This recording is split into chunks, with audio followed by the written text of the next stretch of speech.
તમારું પૂરું થઈ ગયું પછી તમે એક વખત શાંતિથી પરિવારના સભ્યો બેસી અને નક્કી કરો ખરેખર સરકારી નોકરી કરવી છે। ત્યાંથી આગળ વાત કરીએ કે ધોરણ 12 પાસ કર્યા પછી સરકારી નોકરી મેળવવા શું કરી શકાય।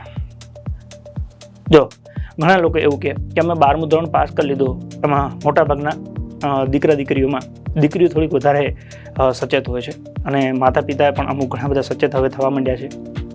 ઘણા લોકો 8મા 9મા ધોરણમાં હોય ત્યારથી જ પ્લાનિંગ કરે છે અથવા તો 10મું ધોરણ પતે ત્યારથી જ નક્કી કરી લે છે કે સરકારી નોકરીની તૈયારી કરવી છે। એટલે એ ધોરણ 10 જેવું પતે ને એટલે 11-12 આર્ટ્સ કરે છે। એ 11-12 આર્ટ્સ કરવા પાછળનો હેતુ શું કે જે પરીક્ષામાં પૂછાવાના વિષયો છે ને એની સાથે બાળક અત્યારથી ધીમે ધીમે ટેવાતું થાય। એટલે મોટાભાગના વિદ્યાર્થીઓ હવે ધીમે ધીમે સચેત થયા છે। પણ ઘણા બધા વિદ્યાર્થીઓ એવા છે જે ગામડામાં રહે છે, જેમના પરિવારમાં કદાચ આ નોકરી વિશેનો એટલો પ્રભાવ નથી હજી, અથવા તો એટલા ભણેલા લોકો નથી, તો એ લોકોના મનમાં એવી બીક લાગે કે ભાઈ અમને કોઈ સમજાવવા કે મદદ કરવા વાળું કોઈ નથી, તો હું બેઠો છું। એટલે જ આપણે આ સેમિનાર કરીએ છીએ કે આ સેમિનાર વ્યવસ્થિત તમે આખો જોઈ લેશો તો તમારા મનમાં પછી કોઈ એવો ભાવ નહીં રહે કે અમને સમજાવવા વાળું કોઈ નથી, અને તેમ છતાં તમારા મનમાં કંઈ પ્રશ્ન હશે તો એનો જવાબ દેવા માટે અમે તૈયાર છીએ। એનો પણ છેલ્લે તમને કોન્ટેક્ટ નંબર આપીશું।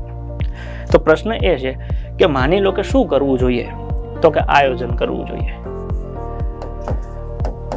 શું કરવું જોઈએ? આયોજન કરવું જોઈએ। ધોરણ 12 તમારું પૂરું થઈ ગયું પછી તમે એક વખત શાંતિથી પરિવારના સભ્યો બેસી અને નક્કી કરો, જે પણ તમારા દીકરા હોય કે દીકરી હોય, કે ખરેખર સરકારી નોકરી કરવી છે।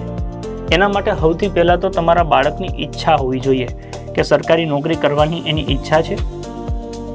જો એ હા પાડે કે મારી ઈચ્છા છે, મારે સરકારી નોકરી કરવી છે, તો એની પાછળ 2-3 પ્રશ્ન પૂછવાના કે તમે 3 થી લઈ અને 5 વર્ષ સુધીનો સમય આપી શકશો? એમ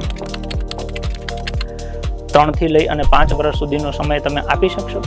એટલે એ કે હા આપી શકશો। જો દરેક ફિલ્ડમાં સમય દેવો પડે, ધોરણ 12 સાયન્સમાં કદાચ કોઈ છોકરાને 99% આવ્યા હોય તો એને બીજા દિવસે ડૉક્ટર ન બનાવી દેવાય। ડૉક્ટર બનવા માટે એને જિંદગીના 5-6 વર્ષ તો અભ્યાસ કરવો જ પડે છે। તો એવી રીતના કોઈ વ્યક્તિને સીધો પોલીસવાળો ન બનાવે ને ભાઈ, બધા સમાજની સેવા જ કરે છે। ડૉક્ટર છે તો એ કોઈને તકલીફ થઈ હોય, રોગ હોય તો એનું નિદાન કરે છે, તો સામે પોલીસ છે સમાજમાં પડેલા સડાને રિપેર જ કરવાનું કામ કરે છે। તો દરેક જગ્યાએ કંઈક ને કંઈક તો મહત્વ હોય જ તે। તો દરેક જગ્યાએ 3 થી 5 વર્ષ જેટલો સમય તમારે મિનિમમ દેવો જ પડે। પછી હા, તમે હોશિયાર હો, ઈશ્વરની કૃપાથી વિદ્વાન હો તો અહીંયા 1 વર્ષમાં પૂરું કરી શકો, એ ઓપ્શન અહીંયા છે। તમે ગમે એટલા હોશિયાર હો તો વર્ષમાં તમને ડૉક્ટર ન બનાવે, પણ તમે હોશિયાર હો, 12મું પાસ કરો, 18 વર્ષથી ઉપરની ઉંમર થઈ ગઈ હોય તો પરીક્ષા આવે તો 1 વર્ષમાં તમે પોલીસ કોન્સ્ટેબલ શ્યોર બની શકો। એ અહીંયા ઓપ્શન આપણી પાસે છે, પણ એના માટે આયોજન ને તૈયારી હોવી જોઈએ। એટલે છોકરો કે મારી ઈચ્છા છે, દીકરો દીકરી જે પણ હોય એ એવું કે હા અમે 3 થી 5 વર્ષ આપી શકીશું। પછી ત્રીજું કે રોજ 10-12 કલાક મહેનત કરવાની થાય તો કરશો? જે તમે 12મા ધોરણમાં કીધી જશે, માની લો 6-7 કલાક સ્કૂલના હોય, 3-4 કલાક ટ્યુશનના હોય, તો એમ 10-12 કલાક મહેનત કરવાની થાયતી જ હોય। એટલે એ કે હા અમે એની એ મહેનત હજી કન્ટિન્યુ કરીશું। તો હું ઈશ્વરને સાક્ષી રાખીને વાત કરું છું, તમારું બાળક 3 થી 5 વર્ષમાં ગેરંટેડ સરકારી નોકરી મેળવે। બસ ખાલી આ 3 જ વસ્તુની જરૂર છે।